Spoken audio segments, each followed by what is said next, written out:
E aí galera, tudo beleza? Sejam muito bem-vindos. Você já conhece o Mystical Tarot? Já ouviu falar nele? Fica até o final do vídeo que eu vou te mostrar aí. Roda a vinheta. E aí galera, tudo beleza? Bom pessoal, como eu falei pra vocês, né, o canal também ele tem como propósito falar de trabalhos de artistas que eu admiro muito, né, então são as coisas que me inspiram e que eu gosto tal. Esse deck aqui em específico ele tem um sentido muito legal pra mim, porque foi o meu primeiro baralho de tarô, e eu acho que muita gente gosta também, apesar que eu não conheço muita gente que tenha, né, esse deck. Eu tô falando aqui do Mystical Lenormand, do Mystical Tarot, né, ele é um deck da Lois Carabale, né? Esse aqui não é um vídeo de unboxing, porque, enfim, eu já tinha aberto a caixinha, ele já era um deck que eu já tinha aqui, então eu vou mostrar um pouco dele para vocês, né? Ele é um deck muito bacana, né? A ilustração dele aqui a gente vê que ela é muito bem trabalhada, né? Ele é feito por esse artista que chama Giuliano Costa, né? Ele tem um outro deck também chamado pré-Rafael e tal, e que é um deck muito parecido com esse, né? Eu acabei optando por esse, pelo Mystical, porque as imagens falaram mais comigo, muito mais do que o outro deck, mas você pode procurar, né, ali pela internet e tal, que você vai achar facilmente, né, os dois decks desse mesmo artista. E eu tentei pesquisar um pouco sobre o processo artístico desse cara tal, e ele faz, na verdade, todas essas pinturas a óleo, né, o que deve ter sido um trabalho muito extenso, muito longo, para ele conseguir desenhar os 72, 78 arcanos, né, do tarô. E, e bem, por que essa arte me encantou tanto, né? Vamos lá. A gente pode começar a falar sobre algumas questões que primeiro eu preciso falar para vocês o porquê que eu compro decks de tarô, né? Bom, o motivo principal é a arte, né? É o que eu gosto, é o que me chama. Então, o primeiro ponto em comum, assim, que eu olho um baralho e falo, nossa, eu me identifiquei e quero esse baralho para mim, é a questão da arte. Né? Eu sou artista, trabalho com ilustração, então, logicamente, é a coisa que mais me chama a atenção. Né? A segunda coisa é a linguagem simbólica, né, que o artista usa também para representar as cartas dele. Então isso também me encanta nos decks e faz com que eu pegue e adquira aquele deck específico ou não. Né? Bom, quando a gente começa a aprender tarô, a gente vê lá que o ideal é a gente começar pelo Rider-Waite, né? Que, meu, também acho um deck lindo, muito legal mesmo, ele é bem intuitivo e tal, e, bom, acho que a maioria das pessoas aí que conhece tarô gostam dele e usam ele regularmente, né? Esse deck aqui, ele é muito parecido em questão simbólica com o Rider-Waite, né? As imagens elas são bem próximas, tal, exceto que existe, né, um certo grau de surrealismo, né, nas imagens também. Então a gente vê que muitas imagens têm aqui, por exemplo, a nuvem forma uma cabeça soprando, né? Esse vento, tal. A gente tem elementos a mais, né? Então tem o símbolo do ar aqui, né? Tem um ovo, né, aqui no Rei de Espadas, tal. A gente vai ver que em cada arcano ele coloca um animal, né, que é uma ideia bem bacana mesmo. E assim, como o meu primeiro tarô, ele fez totalmente o trabalho. Então é uma coisa que eu acho que as pessoas podem também se inspirar, né, a comprar esse tarô, assim, porque ele é realmente bem intuitivo e muito legal para a gente ter. E assim, esses elementos, né, simbólicos aqui que o artista colocou a mais no deck, eles também fazem com que minha intuição vá mais longe, né? Eu consigo enxergar coisas é, a mais nessas leituras. Bom, eu vou fazer um formato de vídeo aqui, pessoal, que até então eu não tinha visto, né, em outro canal, mas eu acho interessante. Geralmente quando a gente vê esses reviews de deck e tal, a gente tem que esperar todas as cartas tal, pra gente ver tudo. Eu vou fazer um sistema diferente, que é começar a falar primeiro dos arcanos menores, né? Então a gente vai ver todos eles aqui, né, os quatro naipes. Esses aqui são os reis, e aí a gente já começa a entender algumas peculiaridades desse deck. Né? Eu falei do ovo, né, que está aqui no Reis de Espadas. A gente tem sempre uma salamandra, né, no naipe de paus. Aqui a gente vê um vulcão, né, com essa cabeça dessa salamandra cuspindo fogo, de repente a gente vê uma outra salamandra aqui subindo pelo trono também, então de repente isso aqui já demonstra um pouco mais a personalidade desse rei. No naipe de copas a gente sempre tem cavalos marinhos ou criaturas marinhas em si. Eu gostei muito dessa carta aqui do Rei de Copas, porque ele é meio que um navegador, né, um capitão de um navio, então o trono dele está sobre as águas, né? E aqui a gente tem a mesma relação, né, dessa questão com o naipe de ouros também. Né? A gente tem até uma mulher aqui em cima da cabeça dele e tal. São elementos bem legais. Eu pretendo falar mais pra frente, né, sobre cada uma das cartas em específicas, fazer algumas tiragens e tal, mas como esse aqui é um deck, é um vídeo de review do baralho, eu também não vou ficar me estendendo tanto assim, né, pessoal? A gente tem as rainhas aqui, né, olha, a rainha de paus, ela tem um gato aqui no canto dela, não sei se dá para vocês verem direitinho e tal, e a gente começa a perceber que é uma simbologia muito próxima mesmo, né, do Rider-Waite, só que com cores muito mais vivas, né, com cores muito mais chamativas e legais, assim, eu não sei se é por causa da pintura a óleo, mas assim, ele tem uma ideia de iluminação e uma pintura que é quase que renascentista, né, uma pintura muito sólida, né, e o que me faz gostar bastante dessa arte, além de uma temática quase surrealista mesmo, né? A gente vê aqui a Rainha de Ouros que ela tem essa cadeira como se fosse um ser abraçando ela, né? Uma coisa meio alien, alguma coisa assim, uma coisa de possessividade, né? De apego, né? O próprio requadro aqui, essa parte quadrada, né? Já dá um limite para a imagem. E assim, e é por causa dessas poéticas visuais que eu acho que comprar tarô, né, e não só tarô, mas outros tipos de baralho, de oráculos e tal, é uma coisa tão rica, né? A gente vê aqui que a Rainha de Copas, ela tá quase absorvida, né, por esses seres marinhos aqui que acompanham ela, né? Na Carta dos Cavaleiros a gente começa a ver também como ele explora também essa relação dos animais, né? Bom, no naipe de ouros a gente sempre tem um cabrito aqui, né? Parece que é o símbolo de Ares, alguma coisa assim, né? Um bode, né? Nessa questão do ouro. A gente tem aqui essas criaturas marinhas, e aí a gente começa a ver elementos muito interessantes, né? Então a pata do cavalo não é bem um cavalo, né? Ele tem mãos humanas. A gente vê um exagero que é super proposital, né? Todas as cartas de copas, essa taça ela é maior, ela é disfuncional, né? A gente não entende muito bem como é que é esse ser, né? Se ele é um hipocampo. Hipocampo é aquele cavalo da mitologia grega, né? Que é metade peixe, metade cavalo, tal, né? E a gente pode explorar bastante essa ideia de simbologia, né? Outra coisa legal que a gente percebe nas cartas também é que ele sempre consegue colocar, né, um elemento de fundo, né, nessas imagens. Então, às vezes a gente tem um cosmo, um arco-íris, alguma coisa assim, né? E olha aqui, o naipe de espadas, ele é com essa águia, né? Tem muita personalidade as imagens, né? A gente vê que o cavaleiro ele tá com uma roupa dourada, né? Com uma capa vermelha, né? Tipo, e assim, é como se ele viesse para desbalancear alguma coisa, né? Ele vem atacando essa balança. Enfim, então eu acho que ele é um deck muito produtivo nesse sentido de integrar pra gente, né? Elementos a mais, assim, e que fazem com que essa leitura ela fique mais intuitiva, mais sólida, né?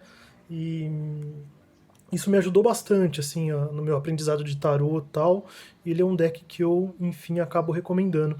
Outra coisa legal, não sei se vocês perceberam, ó, que ele é um deck que ele não tem nomes. Isso aqui é uma outra coisa que eu achei fantástica também. Então ele usa uma iconografia, né, para falar sobre quem é, quem é aquela carta, né? Então tem esse elmo para falar quem é o pajem, quem é o rei, quem é a rainha, quem é o cavaleiro, né? E aqui a gente tem, né, o símbolo ou de copas, ou de paus, ou de ouros, enfim, né? Então ele resolve toda essa questão da nomenclatura da carta com símbolos, o que deixa a leitura muito mais limpa, né? E mais legal da gente ver, né? Bom, a gente tem aqui também, olha, o 10 de espadas, a gente tem elementos a mais, né? Que é uma coruja olhando para esse cara morto, né? E a gente vê que, por exemplo, essa morte do cara, ela traz uma coisa boa, né? Uma coisa de renovação. Então a gente tem essas espadas enfincadas nele, mas ao mesmo tempo a gente tem uma galáxia nascendo, né? Todo um cosmos, como que se isso resultasse nisso, né? Então são leituras muito bacanas, né? A gente vê aqui no 10 de paus que esses paus eles estão plantados aqui dentro de um vaso, mas eles não estão muito bem feitos, né? A gente vê a cabeça da salamandra aqui na cinta desse cara, né? E, enfim, né, vários elementos aqui para a gente começar a ver. E a gente vê que esse surrealismo, né, essa ideia, às vezes ela é bastante sutil, né? A gente vê o cavalinho aqui do lado tal, mas que ao mesmo tempo a gente consegue ter uma leitura muito parecida com a da Rider-Waite, né? Faltou um arco-íris aqui, mas assim, é um 10 de copas bem clássico, né? Essa carta em específico aqui do 10 de ouros tal, eu não encontrei muita informação de por que, que o artista ele dispôs, né, as moedas aqui dessa maneira. Né? Se a gente for reparar no Rider-Waite, as moedas elas formam o desenho da árvore da vida. E aqui a gente foge, né, um pouco dessa noção, eu não sei por que o artista tomou essa escolha tal, mas enfim, né, acho que de todas as cartas é a única que eu fico um pouco desgostoso por causa que eu queria ver uma árvore da vida aqui, né, mas enfim, ela tá aí, né. Então a gente tem as imagens aqui, né, ó, a gente tem aqui o 9 de copas, né, que é o dono do boteco. E vamos ver, pessoal, se vocês estiverem gostando desses vídeos aqui, eu faço mais vídeos, né, com algumas leituras específicas sobre esse baralho e tal. É interessante ver também que ele inverte o papel de gênero em algumas cartas, né? Geralmente o 9 de paus é um homem, né? Aqui ele colocou uma mulher, né? E ele também tem ideias muito bacanas, né? Então, o 9 de espadas, né? Ao invés das espadas estarem dispostas daquele jeito, elas estão aqui como um entrelaçamento de ideias, né? Ideias que formam uma teia, uma trama, né? Então, tipo, uma trama de pensamento confusa, às vezes, né? Ideias sobrepostas umas às outras, né? Então, achei bastante legal, assim, essa disposição que ele conseguiu colocar aqui, né? A gente tem o desenho desse W aqui no 8 de espadas, que eu também não sei se eu gostei muito, né? Assim, eu tentei achar também alguma informação que falasse melhor sobre o que é esse W, né? Por que ele colocou essa ideia aqui, mas no whitebook, né? No livrinho que tem e também na internet eu não consegui achar. De qualquer maneira, a gente pode pensar que isso é mais uma coisa mental, né? Que essa prisão, né? E que esse aprisionamento dessa moça aqui é por causa de uma ideia mais mental. Aqui os animais de novo, eu achei essa carta muito, muito bonita mesmo, tanto em questão de pintura, eu não sei se vocês estão vendo tal, mas é uma dinâmica de movimento de transformação, né? Então, enquanto essas estacas, né, enquanto esses gravetos estão voando aqui, a gente vê umas lagartas se transformando em borboleta, né? E aí eu quero dar uma ideia realmente de velocidade, transformação, mutação, né, que é a coisa do 8 de paus ele transporta, né? E aí que tá, né? A gente tem cenas que são mais clássicas, né? Parecidas mesmo ali com o Rider-Waite e tal, com alguns detalhes, né? A mudança da lua, né? A gente tem um cavalo marinho aqui nessa estaca dele, né? Mas a gente continua tendo aqui as tacinhas todas organizadas e tudo mais tal. E a gente tem aqui a carta da laboriosidade, né? Do trabalho, né? Que é esse trabalho repetitivo. Então esse cara aqui, ele tá fazendo aí o ofício dele repetitivamente, né? Que é muito parecido mesmo ali com o Rider-Waite, né?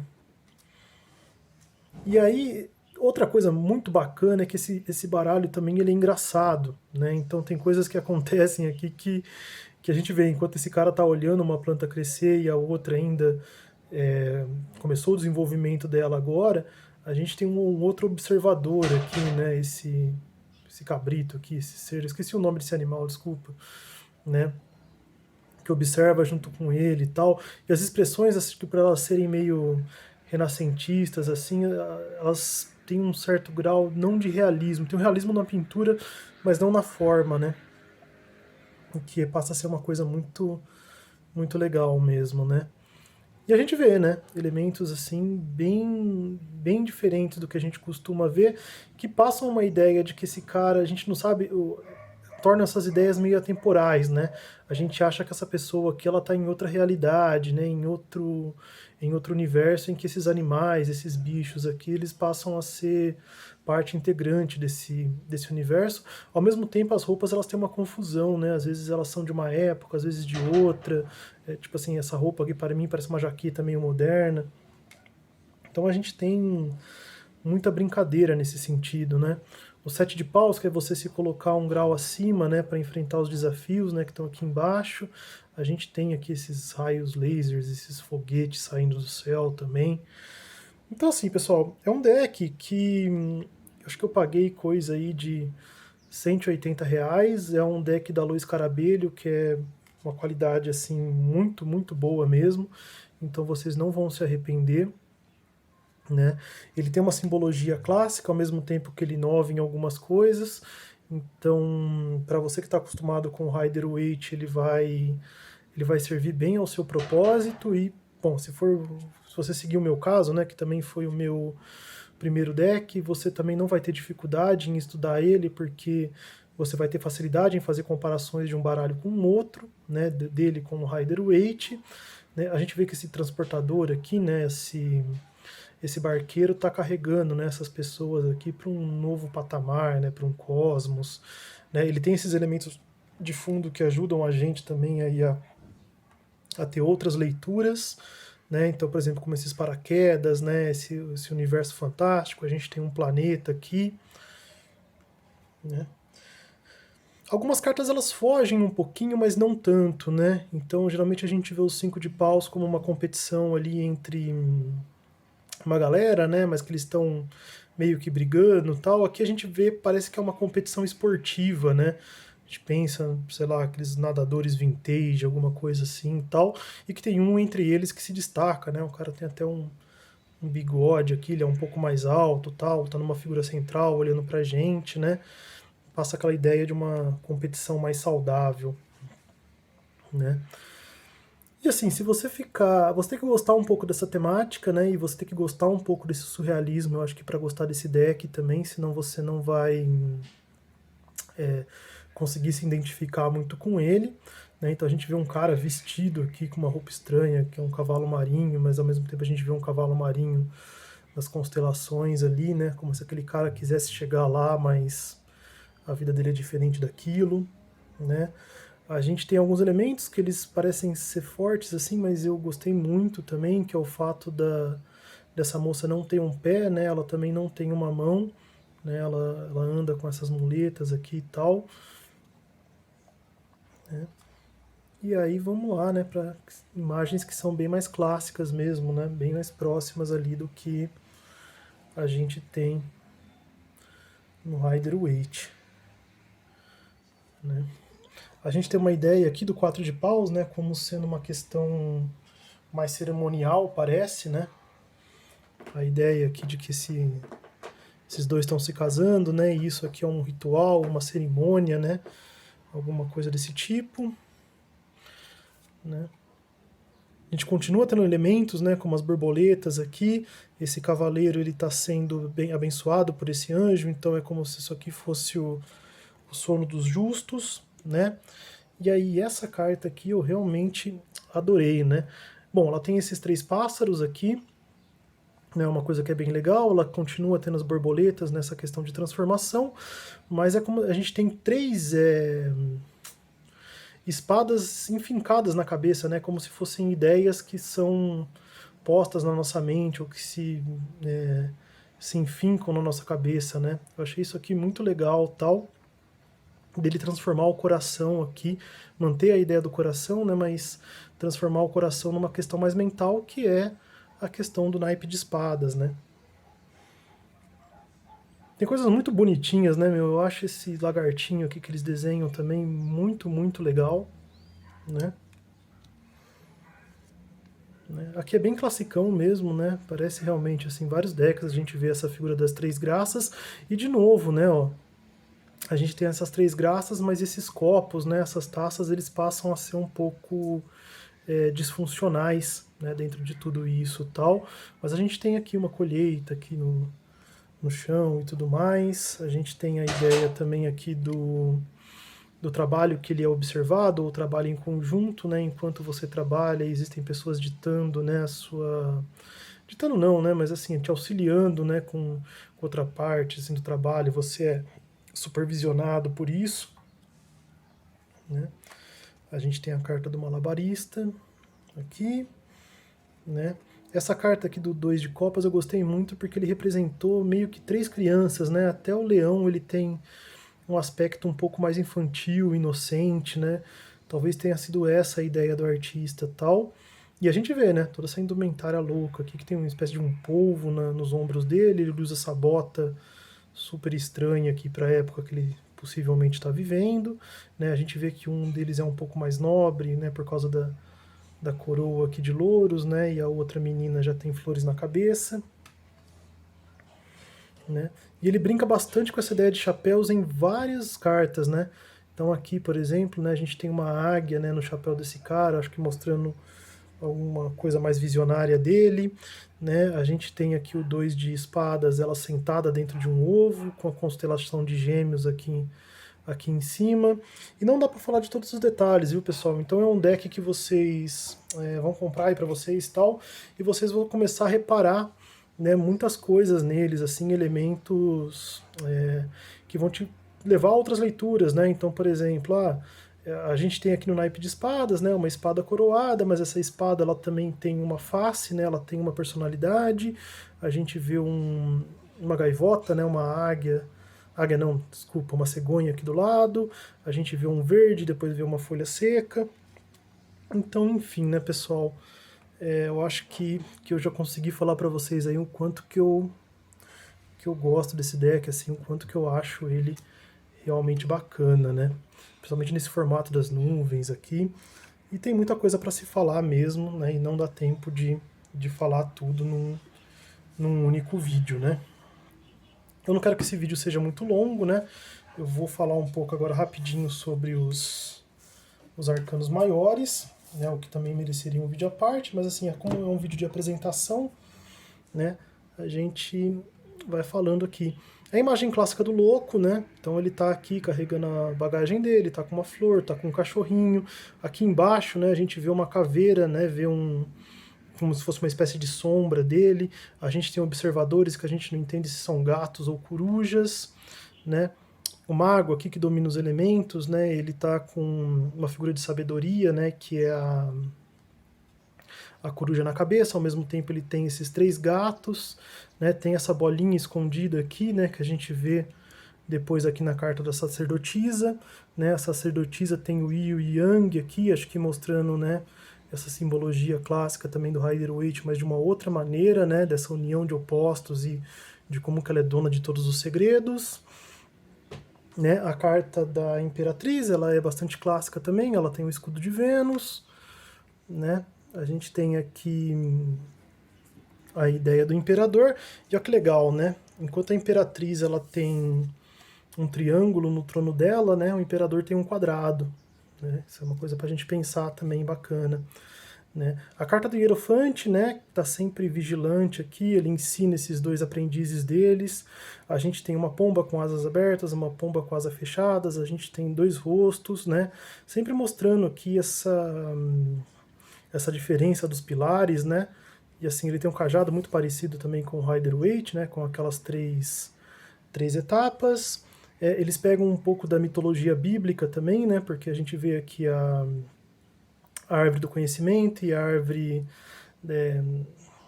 da vida, né? Então a gente tem as 2 árvores aqui, Adão e Eva, a serpente, né? O anjo mediando essa situação, que é uma leitura bem comum assim em vários tarôs, né?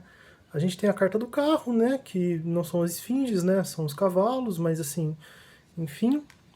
E legal também que ele traz um símbolo astrológico, né, para quem curte astrologia aí, vai gostar bastante, né. A carta da força ela sai um pouco fora, né, do padrão, porque a moça ela não tá segurando a boca do leão, né.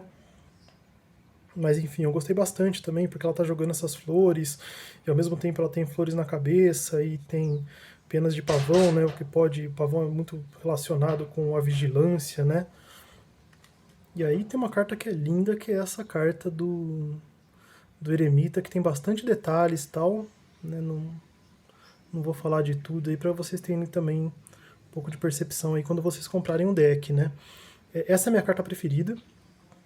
O deck ela é bem classicona, assim, né? Nessa questão da roda da fortuna, tem a cobra, tem esse meio cachorro, e eles têm um babuíno aqui, que eu achei muito legal mesmo, né? Muito simpático, assim. E tá vendo como o desenho ele mistura um pouco, né? Ele parece meio um realista, mas ele é meio cartoon também.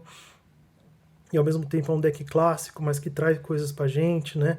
A gente tem aqui as letras, né? Formando tarô, né? Torá, né? Se você ler de outra maneira, né? A carta da justiça é uma carta um pouco diferente, né? Porque essa aqui é uma justiça que se movimenta, né? Mas ao mesmo tempo ela é vigilante, ela tem uma espada dourada, né? A carta do de pendurado, muita gente chama essa carta de carta do enforcado, né? Eu não entendo porquê, né? Ele tá pendurado pelo pé, né? Pelo pé esquerdo aqui. A carta da morte eu achei também muito engraçada, né? Ele tem essa sineta, né? Mas aí ele coleciona algumas cabeças aqui, né? Mas esse cenário é todo organizado, todo retinho, bonitinho. A carta da temperança, né? A gente tem um triângulo aqui no peito dela, né? Acho que é o elemento fogo. Né? Ela tem um reflexo na água, que a gente vai ver também ali na carta da lua, que é bem legal, né? E aí que tá, né? Olha, a carta do diabo que eu achei também de uma genialidade incrível, né? O fato da espada ter, né, uma cara, né, dele ter uma cara aqui perto do estômago, do genital, né, dessa coisa mais estomacal mesmo, né, como se ele tivesse sendo dominado por esses instintos aqui. Né? Então a gente tem um morango, tem uma cobra, né, e mesmo assim ainda a gente tem a simbologia clássica, né, que é do homem e de uma mulher escravizados aqui por ele, mas ao mesmo tempo ele também está amarrado, né, a isso. A gente vê umas indústrias aqui no fundo e tal. Então ela é uma carta com muito valor simbólico mesmo, assim, né? Dá pra gente pensar em muita coisa, e é um diabo bem diferentão, assim, né? Gostei desse diabo, né? A carta da torre a gente vê uma piração do cara também aqui, né? Vê que essa torre tem orelhas, né? Essa torre tem nariz, essa torre tem uma boca. Ela é quase que uma torre humanizada, assim, né? Aqui uma figura mais clássica, né? Da carta da estrela. A carta da lua, né? A gente vê o reflexo aqui da lua tal, mas a gente tem essas estruturas aqui que parecem meio aliens, né? Uma a gente consegue ver a face e a outra nem tanto, né? Talvez isso aqui seja uma analogia às duas naturezas, né? Dos dois cachorros aqui, das próprias faces da lua, que uma está mais escondida e a outra tá um pouco mais revelada. Outra coisa muito interessante, né? Que a gente tem aqui esse cavalo nascendo de um girassol, né? E ele está indo rumo à essência dele, né? Ele está indo rumo ao sol, né? Que é uma outra coisa legal. O girassol ele persegue o sol, né? Tem mais ou menos essa relação. Tem um outro cavalo aqui, né, voando. A gente pode pensar numa simbologia ainda, né, de um arco-íris que vai para todos os lados. Ele não é necessariamente um pontífice, né, mas ele é um arco-íris que se radeia, né, para todas as direções. A gente tem um aspecto tríplice da essência, né, um aspecto tríplice do Sol, que pode ser passado, presente e futuro, né, criação, criar, manter e destruir, né, a gente pode ter várias relações assim com as trindades, né, relacionadas a essa carta.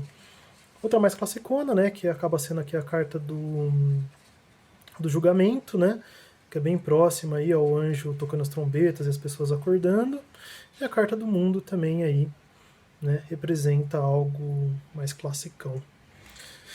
Pessoal, espero que vocês tenham gostado, assim, né, eu pretendo fazer mais reviews de deck, eu pretendo também fazer algumas leituras com esse baralho aqui para vocês conhecerem ele um pouco melhor, tal. Eu trabalho com ele, né, eu faço as leituras, os atendimentos com ele e tal, e também com os outros baralhos que eu tenho, né, que eu criei também, que são os baralhos de Lenormand. Mas é isso aí, pessoal. Espero que vocês tenham gostado aí. Valeu e até a próxima, hein? Tchau, tchau.